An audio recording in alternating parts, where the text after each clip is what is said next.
fuck up, samurai. We have a city to burn.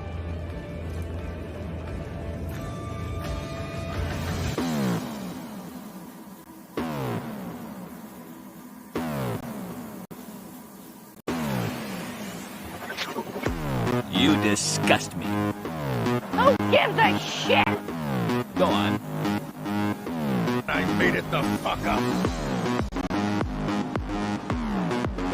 I'm dead. I'm dead. I'm dead. I'm dead. I'm dead. It's glorious. And I run.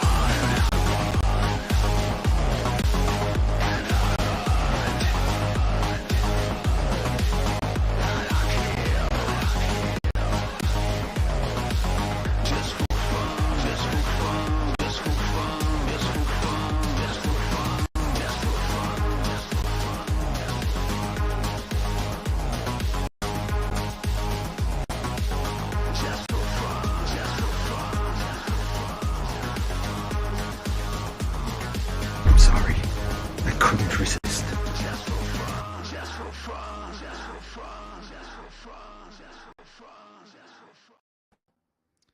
Hello, everybody out there in YouTube land.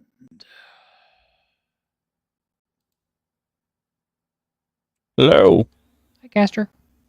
How's it going? Oh, just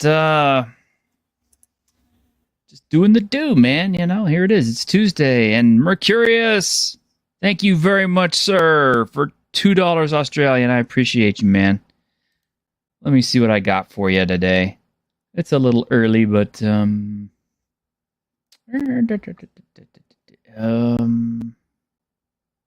about a smiley face? you want a smiley face? We don't have a smiley face. No? What's a smiley face? Oh, hey, you know what? I still have this from a couple of weeks ago. I don't think you ever saw it. Did you see the Kyle opening? I don't think so. Oh my, yeah, you gotta see this. Go do slow mo suck and swallow. SJW skull so hollow. Cannot create so they must infect. Unchecked trigger trend brand gets wrecked. Censored slop can't catch my money. Tweak Toriyama make your stock nose runny. Creator hates this, you do too. Everything woke touch turns to poo. Ubisoft said we don't own what we buy. History revision or the PC cry. Even fantasy must be altered. More forced ugly, your stock falters. Body type A, body type B. Renounce your agenda publicly. Masculine women and male gaze phobic. Lose that money to female aerobics. DEI design anti-pretty. Shill activists need about tree fitty. Radical she her turning to ash. Our pronouns still.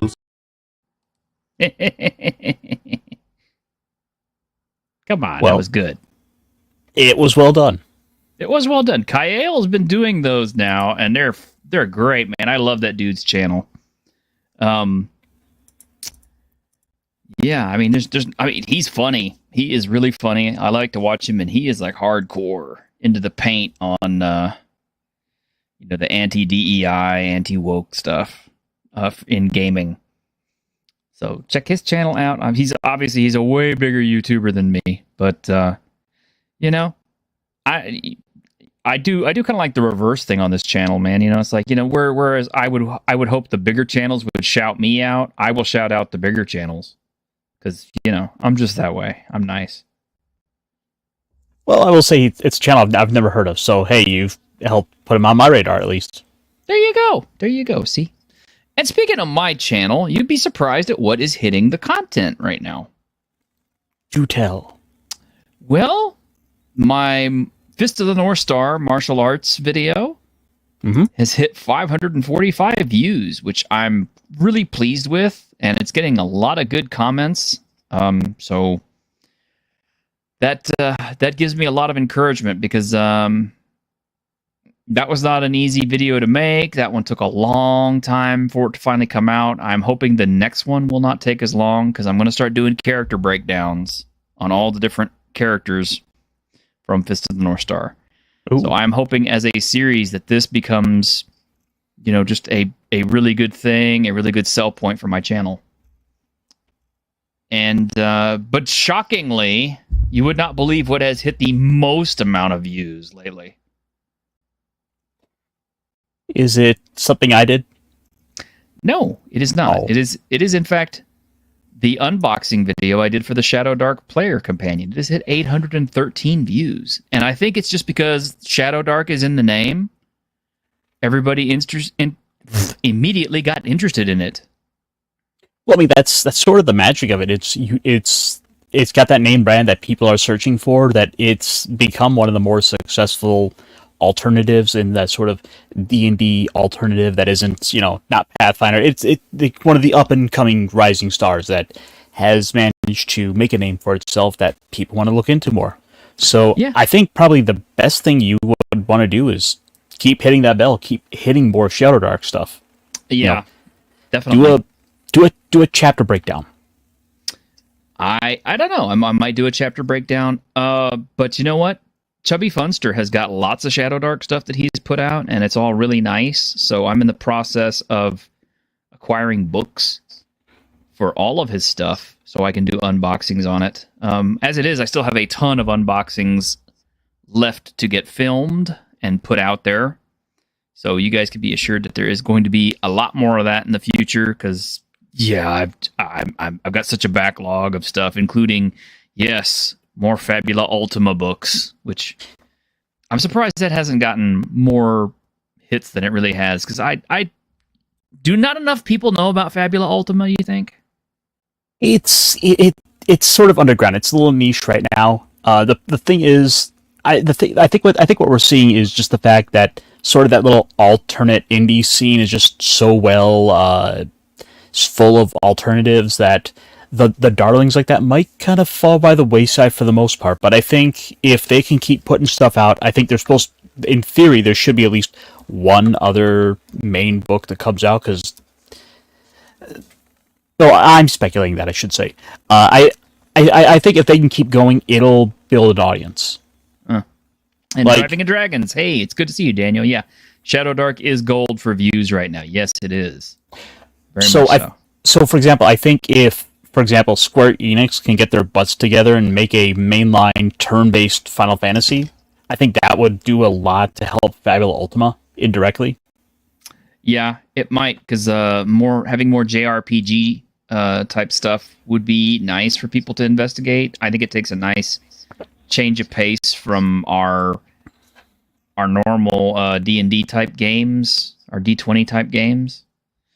So all I could say is my experience with Fabula Ultima was really, really good. I wish a lot more people would play it. I wish it would get a lot more hype, a lot more popularity, and I wish we could get the guy who wrote it on the show, because he's very elusive. But we're also trying to get the person who wrote Advanced Kinks and Cantrips, because they have got a Kickstarter for Advanced Kinks and Cantrips, which is something we haven't talked about in a while. So maybe we should pull that up, shall we? Yeah, let's see how that's doing. Give me 1 second, because I have like 4 or 5 other things that you've been cracking the whip on making me look up. Uh-huh. We're like, look this up. I'm like, yeah, all right, T-shirt. Hey! You know what? We got it. We're starving for news, man. We got to have some news. Got to have that news. Well, I mean, do you really want to look at all the 5 videos Watsy put out this week? Oh God. Why not? I mean, well, I don't know if I could stand that much what's his name? Crawford. Snorefest Crawford. Jeremy Crawford, yes. Okay, but look at this. Man, look at this. Advanced Kings and Cantrip. They only had $1,000 goal. They've hit 58,000. That is monster. And they still got 45 days to go. Wow. Let's see. Incredible. And when you start kind of breaking down the list of where people are at with this, most people seem to be going in for the PDF copy of the Advanced. And I'm assuming that's largely because they probably bought in on the physical of the initial one, or they bought in on the initial one. So this is an attempt to try to fully flesh that out and, get the second book. But that said, they got 200 people going for the hardcover. Yeah, well, I mean, I'm going for the hardcover in PDF because that's all I need. So I don't need the double hardcover because I've already got 2 copies of the regular book. One for me, obviously, and one for the players to use. But I will admit that I'm going for the double hardcover because I don't have the first one. Okay. So, I guess I'm not entirely out of that 5e adjacent waters yet myself. Mm-hmm. But these limited edition hardcovers really look nice. I just don't know that I want to spend $130 for that. You just want to pause on this page because we can look at feet. Oh, you know what? I didn't even notice, but now I do. But yeah, the last book was actually pretty good. Obviously, it wasn't as I guess how to put this delicately. It wasn't as deep into the subject matter as we might have hoped. But that's okay. I mean, maybe this is going to address some of the shortcomings of the last one. I hope so. Anyway. But yeah, the fact that they've hit so much funding and they're just blowing through their add-ons as fast as they possibly can and stretch goals. The artwork looks really good too. It looks improved. I hope they're not going to go with this black background for their pages. I mean, if you go down a little bit more, you'll see that it looks like that might be the case. Whoa. That's ink intensive. Yeah, that will look nice, but man, that is ink intensive. I mean, it's like, yeah, if you bought a PDF copy, you better hope that they have a printer-friendly one. Otherwise, that's going to kill your ink cartridges quick. I finished up chapter 1, and it only cost me $30. Yeah, it cost you more than actually buying the physical copy. Wow. Well, okay. And it does say that committing to updating both of them to be maximally compatible with both 5e and its updates. So it's supposed to be compatible with the 2024 editions, which I don't really care because I'm not gonna buy the 2024 editions. If I might buy them secondhand just to check them out, but I'm not buying them firsthand. I'm not giving WotC any money. Well, look at this. They've already got the puzzle box. They've got the Circle of Dust Druid, the Doll Master Kingsmith, the Iron Oppressor Sorcerer, the Compendium of Encounter. Well, that's yet to be unlocked. I kind of like the idea of that Doll Master one, just because, stuff like basically having a pet class has always kind of been an appeal to me. Yeah, but it's a case of, do you really want to send your pet that Well, I'm not about that. Doesn't it's all about how you choose to use the book. It's just more a matter of this has some uses, but I may not use it for the intended purposes. Yeah, that is true, and I always thought that this book would pair very well with the waifu book, which hopefully should be on its way soonish. I hope. Stuart, I might have to do a little bit of cleaning of my shelf and cycle some things out. Yeah. But anyway, there you go. If you're interested in it, it's on Kickstarter. It's obviously it's going to make it. And once again, as I've said it before, I know it's very easy to look at this kind of stuff, point fingers and laugh and make fun of it and jeer and jab about it. But as I've said it on several occasions already, it's like, everybody has something that they like. And you wouldn't really like it if people sat around and made fun of what you like, no matter how unusual or mainstream it really is. So, Well, I think there is sort of a good question to kind of talk about there that might be worth addressing. Mm-hmm. And I don't know if maybe this would be better for a Saturday show, but what's your current read of the RPG landscape with all of these 5e alternatives that have come along? which ones do you think are going to make it, and which ones are just going to be a heartbreaker that could have been? What do you mean, like Daggerheart and everything? Well, that Cobalt Press has their Tales of the Valiant. There was that other D20 D20, that one that came about 2-3 months ago that seemed to hit it big, and of course Shadowheart. Yeah, Tales of the Valiant actually sounds like it's pretty good, just because they seem to have some mechanics put together that I like, as far as the way that they're handling their races. Because basically what they've decided to do with their races is now you can have a race and whatever racial background stuff you want is separate from the race, so you could kind of mix and match. So if you really wanted to fulfill your dream of playing the dwarf who is raised by orcs, or the elf who is raised by humans, or whatever like that, Tales of the Valiant will apparently let you do that kind of stuff and mix and match. The only thing where I think that is going to bite people in the ass is the min-maxing crowd.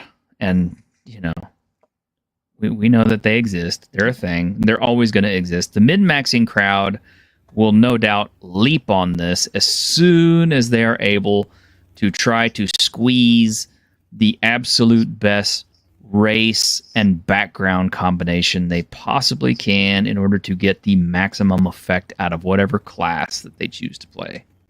Yeah, it's going to happen. True, but those types of people are going to be there no matter what you do. Yeah, they are.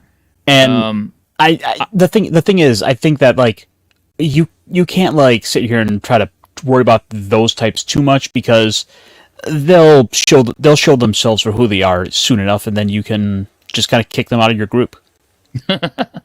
Yeah, well, in my case, I really can't kick them out of my group because they're part of it. And it's just a case of, well, you know, you kind of learn to accept that kind of thing. As far as MCDM goes, you know, so many people have backed it and put so much money into Colville's pockets that I think at this point it's too big to fail. Well, but the thing is, I think it's become so front-loaded that basically the money that it would have made, it's basically already sold itself to its customers. Mm-hmm. It's just that, like, it might not necessarily wind up in game stores. Yeah, I think that's probably what's going to happen. Is as far as its storefront releases, they're not going to be as heavy as they should be. I think it's going to kind of remain like a niche product for people who are just really big fans of Colville or who really want to play it. And those people will play it, and they'll have it at their table. But as far as it hitting mainstream appeal and dethroning WotC or anyone else, I kind of don't see it happening. There are some smaller contenders that are sneaking into the limelight slowly but surely. There's one I backed called Tales of Argosia by Pickpocket Press. I am very hopeful for that. I've got the first module. They just released it. It's on its way to me in hard copy. So when that arrives, I will definitely do an unboxing and want to talk about it.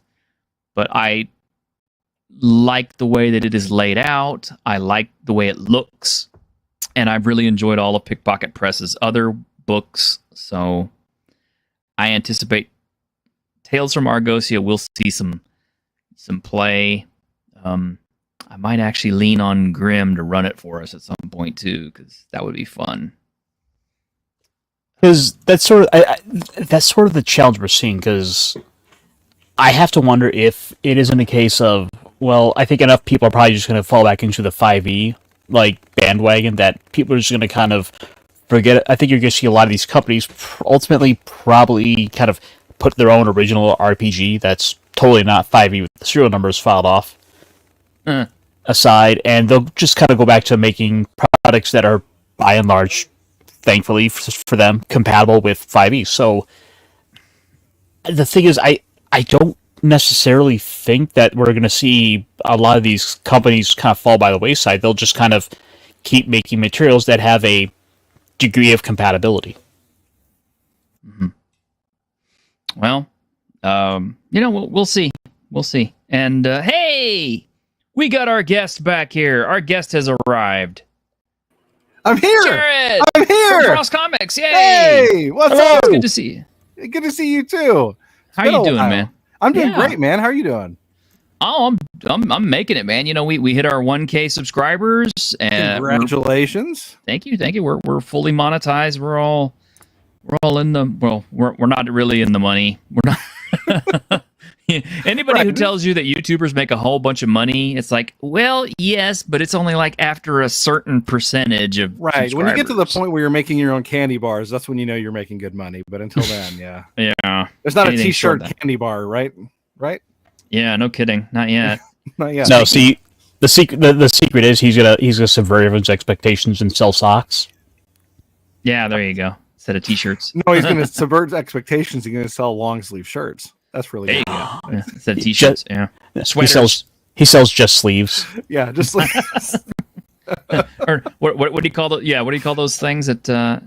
Is that what they call what the girls are wearing? They just wear the little arm sleeve things. yeah, or pretentious athletes, girls. Yeah. Just cut the sleeve off and play basketball with just the sleeve. Yeah. Yeah. Hey, I'll have you know Compression sleeves. those things have saved my ass many a time in a factory. I actually, all kidding aside, I do wear them from time to time when I pull a muscle by doing daily activities. Now that I'm getting older, yeah. Mhm. I maybe should start wearing some on my knee. Dude, seriously, yeah, no kidding. Well, the good Maybe- news is I apologize for being late, but the good news is I worked out all the kinks with my internet apparently over on the other show. So I showed up here and I think that I have a stable connection. I don't know. I was in and out like the Matrix over on John's Long Box. I don't know what was going on. But did you work Wow. out the cantrips? Oh, we were just talking about kinks and We'll cantrips. find out on Thursday. That's my D&D night, so we'll see. Oh, all right. Yeah, we are talking a little bit of D&D. Well, so I guess to kind of bring you into what we were talking about a little bit, what do you think what's going on with the current landscape, like with all the 5e alternatives and with WotC, like where are you and your group standing? So it's very interesting because I'm very new to D&D. I'm very familiar with D&D and I play D&D computer games. And I know the systems mostly from playing stuff like Neverwinter Nights years and years ago. But that was on, like I think 3.5 or something. So I'm familiar with things, but I'm not terribly familiar with the changes that they've made enough to really speak beyond what I hear from people like you. Because I do watch content where people talk about the changes. But I say all that to say this. The group that I play with, he is using 5, the latest version. He's using everything the way that it exists now, but like he's just doing a classic campaign. He's using an old campaign, but he's using like the newer rules because like he likes the way that the system works for wizards now, for example. So like a lot of the stuff that people have been talking about and complaining about and griping about, it hasn't been affecting me/us because he's just decided to not let it. But I don't know how that would really impact people who are more. He's very laid back. Like he just kind of does his own thing, which you can obviously kind of do within the landscape of D&D. But I kind of wonder, I don't know how does that really affect things going forward if people comply with it or if they buy it and use it. I'm not really sure. For us, it hasn't really impacted us a great deal, but we're a microcosm of a microcosm, right? So I don't know. Yeah, I don't know. I mean, it's sort of this where it's this interesting place because the new edition hasn't fully released yet, and you have so many alternatives that have come up and they've kind of shot their load out there, and they've kind of are pushing themselves as a name brand, and there's too much dust in the air to kind of really get a sense of where things are going. But I think long term we'll probably see that WotC's going to be fine, and a lot of companies are thankfully making stuff that's ultimately going to be compatible, so they're not going to be hurt either way. Yeah. Well, you're probably right. Yeah. I I don't know. I just look around it, and what I wonder, because you guys are more entrenched in the culture of it, I guess, really more so than I am. What I really wonder with all of this that I see happening, like I see this big push, and not just D&D, but like with tabletop, with obviously 40K, with everything like that. Like, is there really an audience for the stuff that people are pushing to change, as far as like or is that just online? And why do you think that the people who are I want to say kowtowing almost to these weird changes that aren't really game focused, like what do you see for the future of like tabletop and RPG gaming in general like that? I'm gonna say,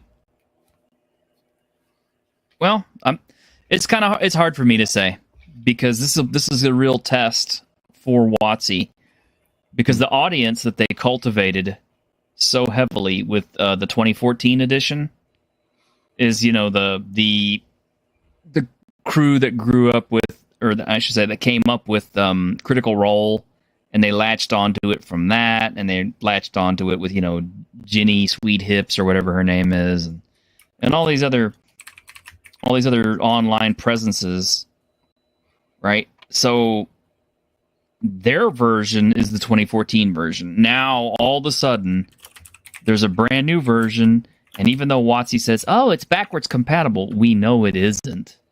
We've seen too much evidence that it is backwards compatible, but not really, not without a lot of jury rigging and stuff. Yeah. So it's going to be a real litmus test to see whether or not they can sustain this audience that they have been grooming to continue on with them into this 2024 edition, or if those guys are going to be like the rest of us who in years past, and I mean, ever since we started Edition Wars, like from 2nd edition on, there has always kind of been like a core group of players who just absolutely will not relinquish their old books and refuse to go to the new books. Right.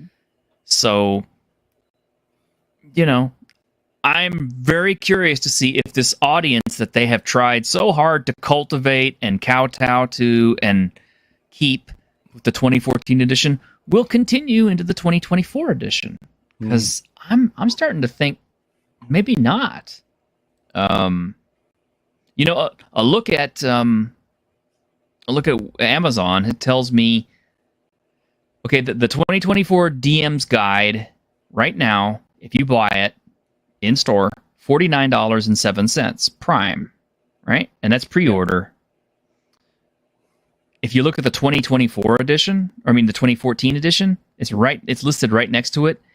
It's $27.97, but it is no longer Prime. What does that say?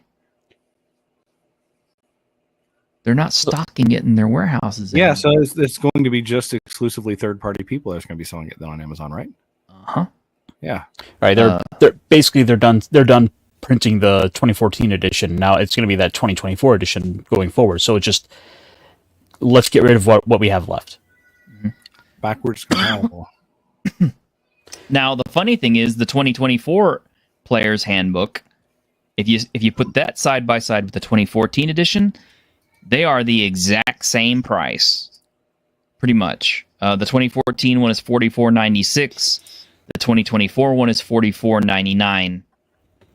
And the stickler for that, of course, is going to be they're trying to get that sold to the players. They know that players are going to buy the Player's Handbook, but they're not necessarily going to buy a DMG.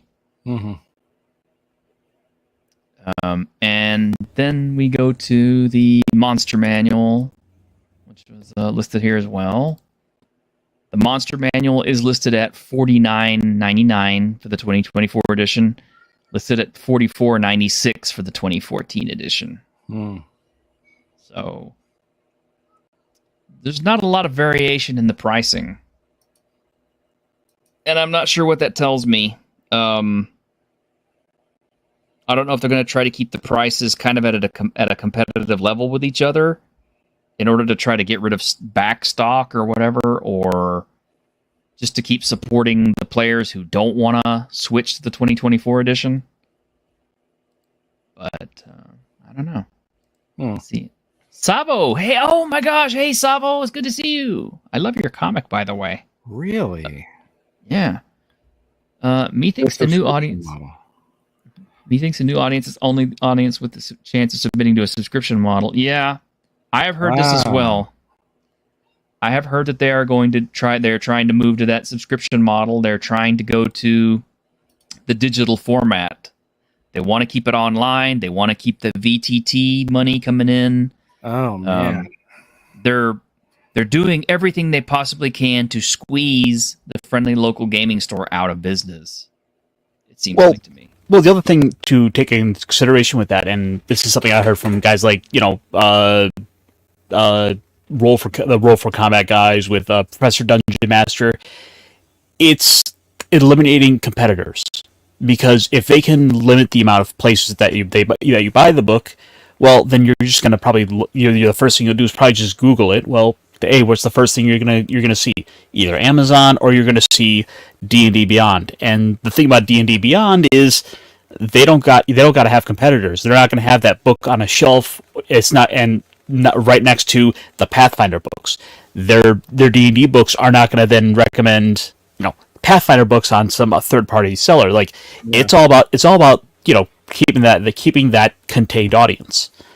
So I wouldn't be surprised to see if they don't also try to put out a sci-fi RPG when they get the D&D rules kind of more complete down the line. Like maybe in about 5-10 years we'll see asteroids and aliens. Or just you might put out Star Frontiers again. Wow. I don't know if they still have the license for that, but Star Frontiers could come back.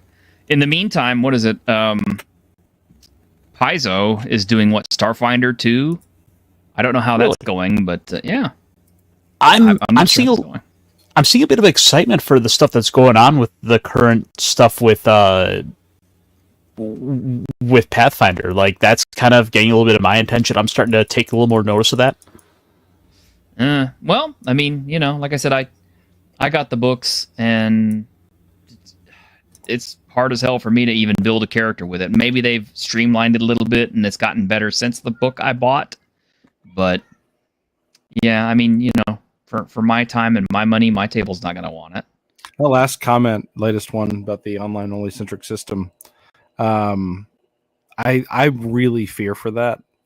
With I hate the idea of no ownership. Like I hate the idea of editable licenses that they control, and unless you are connected to a network, you cannot access them. And I really hate it, in the not just the conspiratorial sense, but I hate it because it means that if you think that there was a mistake, they can correct it while you're asleep, and there was no mistake. You're wrong. No, we never printed that. You're wrong. No, we never did that. This is always what we intended. I hate the idea of that, and I don't like it anymore in recreation and fiction any more than I like it in journalism or anything else. I just hate that. Cough, Hadozi. Yeah. Yeah. Well, you know what? I still got my hard copy of the Hadozi, so they could say whatever they want to about correcting it or whatever, but I've still got my copy, and I can still say, "Hey guys, remember when you did this?" Yeah. Yeah. So. I very much buy physical when I can for reasons exactly like that. So exactly. But that's the thing. I think that's how they're gonna. I think they're gonna directly. The only people they're really gonna be directly competing with from here on out is gonna be Amazon. Because Amazon's going to have the lower price on the physical copies, but WotC themselves are going to be selling physical copies, but they're also going to be offering, if you buy the physical copy, we also offer the digital download for just a little bit more money. So, or even if you do buy the physical copy off of Amazon, you're still going to want to buy a digital download at some point, most likely. So they're banking on it one way or the other. D&D Beyond is convenient, but because I'll use it for the character sheet, but I'm not gonna buy your book. You want me to pay you $50 so that I can have something on an app that I don't actually physically own? I don't think so. No, thank you. I'm not gonna do that. But thanks for the character sheet. Yeah. I don't like it. For the same reason I don't like, other people having my music or my video or anything else. I mean, yes, it's convenient. Yes, it doesn't take up any shelf space. Yes, I can take it with me wherever I go, but they can just as easily, deny me access to it for whatever reason. And that is the part that really upsets me. Is the you fact get a Steam library. You go to on a Steam forum, you say the wrong thing, you lose your account. All those games are just gone. You don't get your money back. You don't get to play them. You just don't have them anymore. Yep. Like, unless I can hold it on a physical device of my own, I'd rather be able to at least keep a offline copy. Yeah. Mm-hmm. Yeah, exactly.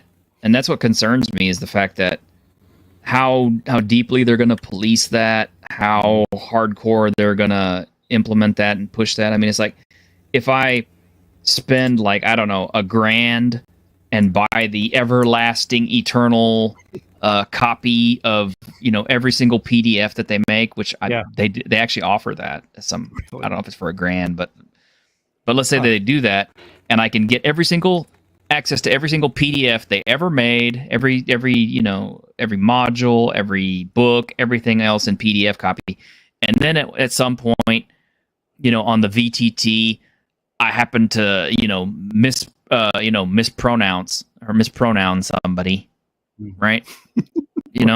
I mess up their pronouns on accident. I forget myself. I'm tired. I say the wrong thing, and that person reports me. And what kind of action can they take against me? I mean, they could just deny me my entire library. They could just cut me off. Or what if you buy that, but then let's say 5 years from now, Disney buys it or someone else buys it? Then do they just decide, well, that was the existing license with the existing company. Now that's changed. We don't legally owe you anything. Does that happen? Because I've seen that happen with video content. Yes, we have.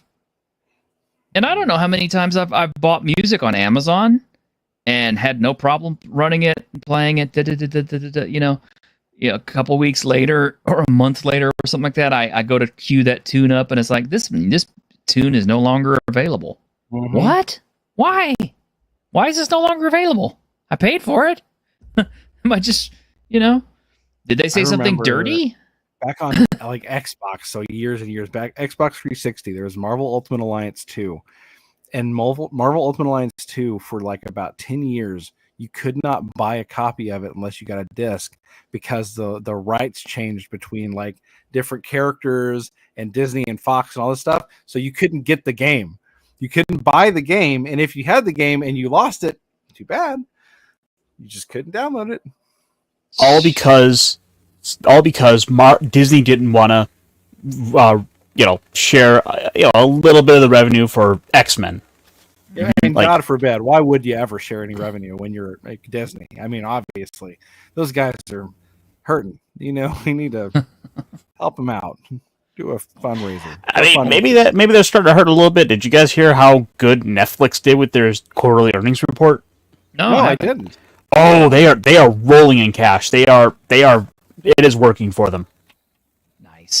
They deserve it though, because they're doing well. I mean, like literally, they're doing. I mean, that's almost like a comeback story with Netflix, because for a while there, everybody's like, "Oh, Netflix is gonna go down" and all this, but then all of a sudden they started coming up with the good anime content. They started doing they finally figured out the solution with One Piece and the live action show, and that really turned it around for them, I think. Yeah, that did. That was like universally liked, I think. Mm-hmm. I'm not a One Piece fan. You can ask Ironcaster. He's always trying to get me to watch that show, and I'm just like, I ain't got time to watch 1,000 episodes. Nice.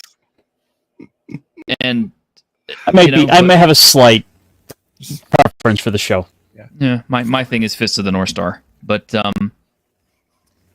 yeah, it's like I actually did sit down and watch the live action, and it was good. I liked it. I enjoyed it. I will watch more. Nice. Of course, I like Fist of the North Star in the original JoJo's Bizarre Adventure. What do you mean? Oh yeah, JoJo came first. No, it didn't. As a matter of fact, Fist of the North Star predates Dragon Ball Z. As a matter of fact, Akira Toriyama had admitted that some of the things that were in that were in Fist of the North Star were actually ported over for Dragon Ball. I'm sorry, can you hear my dog just screaming? Yeah. I thought I'm like, I had to take it. I'm like, is that me? Yeah, I was thinking we don't have a dog. But that sounds like we do. Yeah. Sorry about that. No problem. Let me go ahead and mute. But Ironcaster, while I'm muted, why don't you get Jared onto his comic, man? Because we got to get this guy some time here. Yeah. Yes, we have been putting this off. So yeah, let's get into this. Late, so that's mostly me. No, you're fine. So what's going on with the comics, my friend? So everyone watching right now, you can get a free comic book by going to frostcomics.com, putting in an email, and you give me a name. You can give me whatever name you want, doesn't matter. But it emails you. It's an automated process. You get a confirmation because it wants to make sure that you actually want the comic and that someone didn't like prank you or it was an accident or something. But if you get an email, you click confirm, boom, it takes you right to a PDF, which is yours to keep. It is a 28-page comic, full color. You've got 22 pages of story. You've got a splash page. You've got a couple of previews of the campaign I want to launch next year. But it is yours to keep. It is a comic book that I put together. I wrote it, and it was drawn by Marcus Rosado. And it's an introduction to, I guess, the world that I want to really bring everybody into next year. So with this comic, you get to see a secondary protagonist who shows up later in the big story. Right. You get to see a primary antagonist who shows up in the big book next year, and I think she's going to be a character that people really love to hate. I've gotten some really good feedback about how much of a bitch she is, that's great. Well, good to hear. So everybody seems to really like hating her so far. But yeah, it's just kind of like me, I guess, investing in myself, because I wanted to show people, okay, this is what we can do. Because I know, when you crowdfund, you're asking people to put their money on the line for something. So I wanted people to be able to look at this and say, okay, this is what they can do as a team. This is what he can do as a writer. This is what he can do as an artist. And then really be able to decide for themselves, okay, do I want to invest in this or not? And what was the name of the comic, by the way, just to make sure that people know what they're reading. Right. So it is Morningstar Chronicles #1, and the Chronicles is sort of like, think of like Resident Evil, Dark Side Chronicles. So it's like a side story to Morningstar. And what I would like to do, if it funds well enough, as I'd like to take any extra money that we make, and I would like to keep doing free comics in between big issues. So that way I can keep giving back to people, and I can let them, see everything and see what all we can do. But this one is telling the story of this vigilante that the media calls Ghost, and you get to see how he takes apart a couple of Bratva thugs. That's the Russian mafia. Then he runs into this woman with supernatural powers, and all of a sudden he might be, in over his head. So you get to see a little bit of the world. You get to see how he works.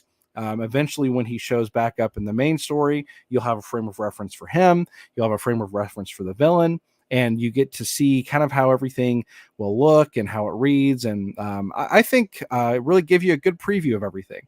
So Morningstar Chronicles, it's like a big preview prequel for Morningstar #1, which I've already decided I'm going to do, if I can, exclusively on Fund My Comic. I believe in the platform. They're very pro free speech. They don't have any censorship. If I can, I'll do the entire campaign there.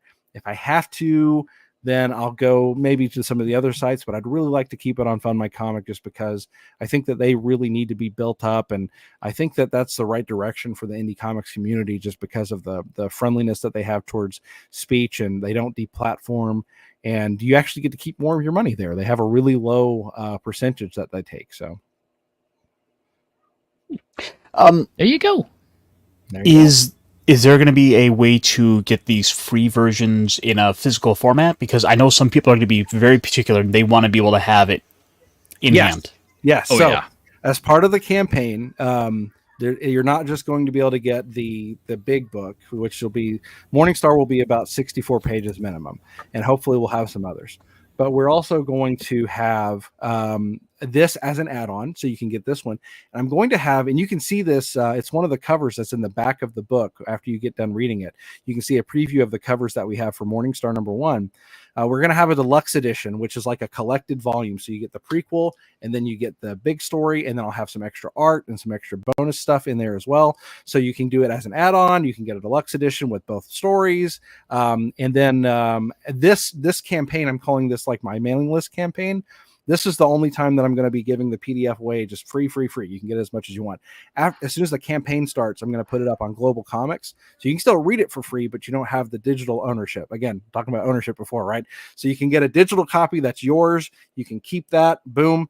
And then after that, the only way that you'll be able to get it is part of the campaign, but you can still read it on Global Comics because that's another great platform that I want to support. Nice. Yeah. So now, is the actual campaign going to give us the character's origin, or are we going to just kind of go forward with he is the hero? He's actually not the main hero. I don't want to Metal Gear Solid 2 everybody, but he is a hero. The main protagonist of Morningstar, the titular Morningstar eventually, is a girl named Iris. And Iris has some abilities that are kind of unique the way that the villain in this book, her name is Saska, make her unique as well. So when you see the ghost / Vic, whatever you want to call him in this one, you're going to see he's an extremely important character. He ends up working with Iris. They work together to fight a much more imposing, more powerful organization of evil. But Iris is the powered one. It's kind of like Superman and Batman in a way, I guess. Iris is the one that's got powers, and she has a connection to Saska and the other villains. And Vic, Ghost, is the one who's doing it the hard way and who has to just kind of rely on intensive training, gear, and his guy in the chair, who is his best friend from their childhood. You actually see a little bit of a flashback there. So in the main book, the first one, you're going to see a lot of backstory that's going to go into the organization of evil, and you get to see how Iris connects to that. And an amazing conclusion. The finale will be amazing, I promise you. But with this one, I wanted to give you a lot of action, a little bit of intrigue to make you wonder, okay, who are all these characters? What can they do? Give you just a taste of what they are and what they can do and what they're like, and then kind of make you want to see more. And hopefully you will come back for more, and you'll be able to see what, Saska's like and why she's the way that she is. And then you'll, when Vic shows back up, you'll know who Vic is, and you'll understand why he's so much of a hard ass with when he deals with Iris. So it will be, I think it'll be great, but ultimately it's up to everybody else to decide if they're going to think it's great too. So. Well, nice. One of the things I think is kind of, in a way, overdone with, especially with a lot of these crowdfunded comics, is we get a ton of origin stories for comics and characters that maybe years before we get the next story, whereas which is kind of a similar thing we see with the movies, where in many cases we have lots of origin stories, and it's like you want to see the character in the prime. Like, how many times do you want to see the Waynes get shot? Yeah. Look, I need to see every Pearl in slow motion, okay? Every single time that Martha Wayne falls down, I need to see every Pearl all in slow motion. I need to see the hammer firing in slow motion. Everything has to be slow motion. I need to see it again. Like, and that's the thing there. It's like let's get more of these characters sort of at that prime. Like, yeah, we could maybe tell a backstory here or there, but in a lot of cases, they didn't spend a lot of time with the backstory. It's like, this is the character, like, he's just awesome. Yeah. And if there's enough demand, we'll go back and tell that origin story. Right. Exactly. So, and really, that's kind of what I'm trying to do here. I've had some really great feedback, both positive and negative. And some of the negative feedback, I'm not trying to talk anyone out of reading my comic, but some of the negative feedback has been, well, I don't really get to know this character that well. I mean, that's true. I do have 22 pages to work with, and that's about the limit of what I could afford, which is why I got to crowdfund the 60-pager. But I mean, with that's part of a decision I did make as well, because I wanted to give more action. I wanted to give more, just right into it instead of setting up everything, because the harsh reality, I think, of indie comics is you're never guaranteed your next book. Okay. This is my first book And I don't know that I'm actually going to be able to crowdfund the one next year. I hope so. I'm going to do my best. I'm going to campaign hard, but at the end of the day, I may not be able to pull it off. Or if I do, if I try to fund it on my own, God help me, I don't know how long that would take. Right. So if I leave people with like a hook and there's no follow up on it, well, then you're just left with a really unsatisfying story. So I tried to take a lesson from those people, the Common America people, the Iconic Comics people. Every book that they make, every volume of Common America is a self-contained story that's part of a larger story. I want to do that. So I want this book is a self-contained little story. You've got an ending to it, and it sets things up at the same time. And I want to do the same thing with Morningstar next year. I want to have one self-contained story that tells a larger story when you put it together. But if I never get to do book 2, if I get the first one crowdfunded and nothing ever comes of it after that, you still have a story that has an ending that will leave you wondering, oh, I wondered what happened about that. And you're not left unsatisfied. So I'm trying to learn from who I consider some of the best with Iconic Comics, and hopefully we'll be able to pull that off. And honestly, I can't think of a better company to be saying, like, as great as guys like Eric July are out there, and all props to him for being as successful as he is. It's like, and he's doing something different. He's trying to start an entire company, but you're starting basic. You're trying to get that. You're trying to start at least a comic, get that going, and build up that audience, and then you can get to that point eventually. Yeah, and so that's the thing, like the starting things in the middle of why things are going on. I mean, there's a reason to do that. Like it's a creative choice for sure, but like, I don't want people to have to sit through an origin for something that never pays off, because like I said, it's indie comics. You never know. So with Morningstar, the way I look at it, honestly, is that I want to do about 10 issues, and I think the 10 issues are the origin story. Like the name, the title is Morningstar, but like the character Iris, who is Morningstar, she's not Morningstar until the end. It's not like the whole thing is a journey of how she becomes a character who is standing up for I guess what's right, to use an old coin of phrase. So she's standing up for what's right, but like how she gets to that point and her connection to it, and that's the story. Like we go from 1 to 10 there. That's the whole story, and everything that's worth telling is there. But the world is happening and has been happening from before, when I start looking at that little slice of her life and make it into a comic book. If that makes sense. No, it does. Yeah. Actually, it's kind of interesting.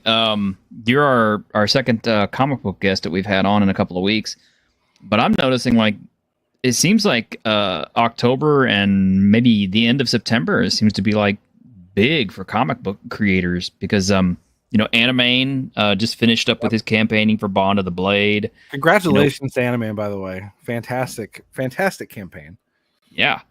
And like I said, last week we had Phoenix Press. Yeah, Phoenix Press with Screecher. Yeah. Another issue of Screecher. You're on here this week. Mm-hmm. And I'm curious to see who else is going to be dropping comics, because it seems like this is like comic book month or something. Which makes me happy, but you back everyone else's books, but while you're waiting for them to get there, read mine because it's free. There you go. Yeah. Yeah. I actually, when we originally started talking, it was around the same period, because we launched Out of Obscurity around the same time. And if anyone did back Out of Obscurity, if you're still waiting on that book, I apologize. Number one. Number two, there was unfortunately a good reason. It was an anthology book, and we had one of the people who was contributing a story. They just vanished. And we don't know why, but they just disappeared off the face of the earth. No one could get a hold of them, but we didn't have finished versions of anything that they were showing us. So we have some of it, but not all of it. It wasn't completed as far as line art. The stuff that was line art wasn't completely colored. None of it had been lettered. And it was going to take up probably about 1/8 of the book or more. So when he vanished, we were like, okay, well, what do we do? And so we've been trying to figure out how do we add to the book. And so I was working on this one, and I went to Luke Stone, my comic guy, who is he's the project lead. I said, put my book in it. You know, you can do it. It's like almost 30 pages of content. Throw it in there. I just, you know, that would be great for me, and it would help us out as far as like the content. So you actually, if you backed out of obscurity, because I was on this show a year ago talking about it. If you did back it, then you actually get this comic in a physical version included at no extra cost to you. So there you go. Nice. Yeah. Well, yeah, and it's on this comment here.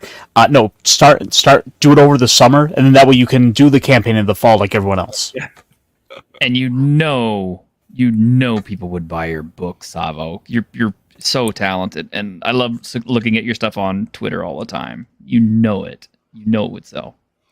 You should definitely read my comic, and then you should critique it since you're so talented as an artist. There you go. At @Frost_comics. Let me know on Twitter. Yeah. Also, right. DMs are open, so you can say, this is the worst thing I've ever read, but say it in private, and then that way I don't have to go about it public.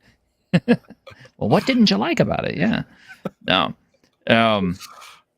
Seriously, it's like, you know, I haven't been excited for comic books in a long time, just because it's just, you know, the Marvel and DC glut of garbage just, you know, over the last, I don't know, 20 years has just been so terrible. I know. And it's just killed my enthusiasm. So yeah, pretty much. Yeah. That's all I'm reading is I'm reading Conan. I'm reading Conan. I mean, you can't really count manga as comic books, can you? Well, I mean, kind of. Like, I mean, if you go to the local Barnes and Noble, it sure counts. I went to my local one yesterday, and the comic shelves have decreased further. Like, they're down to like 5 shelves of like comics, and even that number I had to stretch a little bit because it's like 2 half shelves with like display cases in there. And then I didn't even bother counting the manga shelves. There were just so many. It'd probably be 30 at this point. I have not been to my local bookstore in a while, but usually what I would do is hit the clearance shelves and buy books that were, I don't know, 2 or 3 years old. Mm-hmm. And just to, you know, kind of catch up on stuff retroactively. But I haven't done that in such a long time now because I have just no interest in it. I've seen what's, you know, in the news and everything, and I'm just kind of like, no, I don't want to. You know, it's like after they pretty much killed off the Punisher, I just like kind of like, gosh, no kidding. I don't want to read any more Marvel comic books. Plus, they got rid of, you know, they had to lose the license for Conan. I'm kind of like, what have you guys got to offer me? A million X-Men books, a million Spider-Man books, and they're all trash. Yeah. You're better off go to Image, check out the Skybound stuff, check out what they're doing with the Energon universe, because like there's a Destro book that's pretty good. Yeah, these look good. Actually, Global Comics is genuinely a great website to check out. Okay. You can, it is a subscription thing. Like, don't get me wrong, but if you want to like dip in and out, it's a really good platform for that. They just added DC Comics. DC Comics is now a part of it. So you can read DC stuff on there. You can read, there's some Image stuff on there. I've been reading The Darkness on there. You can read a ton of stuff. And then it's very indie friendly. And it's also got a lot of bigger companies on it, like freaking DC. They have DC. Ooh. So they've got, I'm seeing the Dark Horse stuff. They've got ElfQuest and Empowered, The Mask, Hellboy. Yeah, it's a great website. Oh, they've got the Energon Universe Transformers on there. Some of it you can read for free. Some of it you need a subscription for. Some of it it's free. And then this is another thing that's great about the platform. They're extremely artist and creator friendly as far as how you want to do monetization. You can put your book up, and then you can do like the first half for free, or the first 15 pages for free, or whatever. And then if people want to finish it, then they can pay $1 or something like that. So you can charge just a little bit. They have like a Patreon model that's like baked into their service. So like they have all these different ways that you can try to monetize your books. Now you're not going to get rich doing it, obviously, unless you have an enormous number of readers. But it's a really great platform, and so like Fund My Comic, I would love to see them grow because it's just another really great, really friendly platform that's very creator focused and creator friendly. Well, I'm noticing that I haven't checked out Dark Horse, just their comic books in a while. Obviously, I buy their manga, but they've got Den on here, man. They've got eerie archives. They've got creepy archives. They've got all kinds of good stuff on there. And the other guys I bought comic books from recently was like Oni Press. And they were good stuff. So it's like this is a good time to pick up all the indies because this is the time they should be flourishing right now, kicking ass. Completely agree. This is prime time. There's been a lot of really Marvel pretty good indie stuff coming out too. It's been, I mean, there's the usual junk that you have to weed through, of course, but there's I mean, like Animane's. I have no doubt that Animane's book is going to be good. Oh, yeah. Hojo, if you've ever talked to Hojo from the Mythicals, he's on his third book now.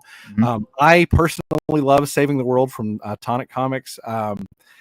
He's just, I don't know, the way that he tells a superhero story about two broke girls trying to make money cracks me up. Like there's a lot of really good stuff for art too. Not everyone has to be, but they can be somewhat a little more simplified, like Tonic Comics, and they'll tell a great story. If you're looking for, just a few weeks ago, we had Tales to Inspire. Some guys were doing their on, but we also had as a special guest we had Arch on who's made the superhero game Ascendant. Yeah. And that was insight into not only the comic book creative process, but also, the game design process as far as superhero game. Talking to them, he started asking them questions like, see, I'm sitting here trying to figure out what your hero's power level is in my game and all that stuff. So yeah, I gotta tell you, like, this is for real. So Horseman's coming out, right? From Riververse. Yep. Horseman's Vigilante. Screechers come out, number 3. Screechers Vigilante, right? Like I don't even know where this came from, but I see these other vigilantes come out. There's that guy right there. He's a vigilante. I'm like I'm doing death battles in my head against like other indie characters and everything. I'm trying to think, he could take you. I don't know about you. Like as I look around the comics over there. So I don't know. Well, the funny thing with Archon Comics and his Ascendant role-playing game, he's gone so far in depth with it that you could basically put in the stats for just about anything, so you can easily figure out what to do. Like, there was something hyper niche we pulled up just as an example out of the PDF for it. And I was like, yeah, he's got this. He's got a list for. He's got a chart. He does, and some of it's pretty inventive too. Like his time scale is the high end of his time scale is the next George R.R. Martin book release. Wow. That was it. That was pretty funny. But maybe that's something we should do. Is maybe we should get all the comic book creators on here and start doing death battles between all their indie creations just to see how that would go. Hey, Animane, how would your Bond of the Blade characters do against? Here's what you got to do. Here's what you got to do to cap it, though, right? Because they can't just say, in issue 10, okay, you've published one issue. What can they do in issue 1? Okay, you can only reference material that's published. You can't reference material that you want to publish. Yeah, that's the rule. Yeah, because otherwise start making stuff up. It's like, well, we haven't gotten to the point where he's reached his full power yet. Well, okay. Well, when you do, we'll go back and we'll reassess. You can come back, and until then, you're getting curb stomped by this guy. So yeah. We can only go based on what we've seen definitively, not what they've suggested they might be able to do. No. And I hint that selling another future book.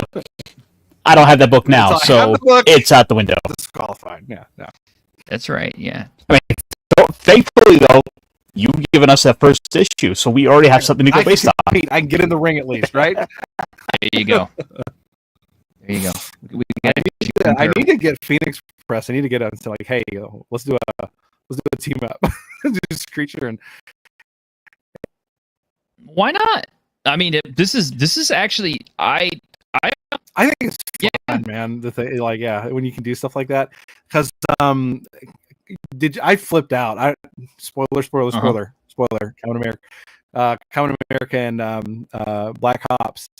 When Tomorrow Girl showed up, I flipped out. I was like, "What? Come Tomorrow Girl?" Yeah, that was amazing. So yeah, that was so cool. and see that's what I'm trying to say is like, because now amongst all the indie comic book creators are guys like Mike Barron. This is your chance not only to meet and work with your idol, but to have your characters, even if they're getting curb stomped by and fought. What's his name? Having a little common America like dick measuring contest over here. Like, yeah, well, I've got the special one with like 2. Hang on, I got the Black Ops. Ooh, there we go. Black Ops team up. I don't have the Black Ops one. I've got the one with like the removable clothing. Yeah, I just got that one. Too. Yeah. You can't remove as much as. Never mind.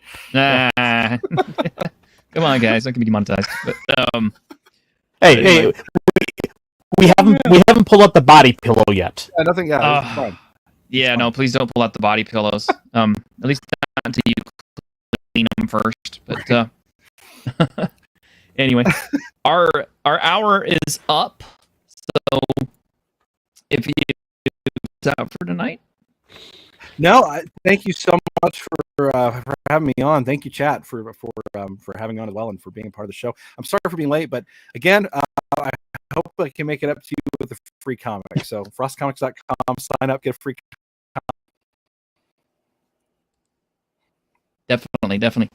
And Savo, if you are still listening, I think you might have already tuned out. But Savo, if you're out there listening, if you want to come on the show and talk about, absolutely do it, because I know a lot of people look forward to seeing your stuff on Twitter. As a matter of fact, I remember whenever you weren't putting stuff up on Twitter for a while, the guys from Troll Lords were like, "Has anybody heard from them?" So yeah, let us know what you're doing, because we'd like to look at your stuff. It's funny and it's fun. There you go. And you're building up quite an audience already, so why not take it the next level? But until then, y'all catch us on Saturday, where we're going to talk to the Iries, the creator of Iries, who's going to be shilling their new game, Titans of Fallen Earth, which is giant kaiju, and it's nearly funded. Can't schedule even a day in advance. Yeah, it's nearly funded already. Well, hell yeah. Just Salva, just contact me up on Twitter. You already got my handle up there. I think T-shirt historian. Hey, from if you are ever able on a day where I'm here, you just knock me out. You can have my spot. I've already been here. You next time you just come knock me out. I'm sure T-shirt would welcome you. Oh, we got room for 10 people on here. We're good. Okay, we're good. Cool. Then I can rub elbows. Awesome. Yeah, we haven't filled this room in quite a while. Maybe we should sometime. But anyway, all right. Catch us on Saturday for the Week in Geek. And until then, y'all take care and have a great week in Geek. Bye.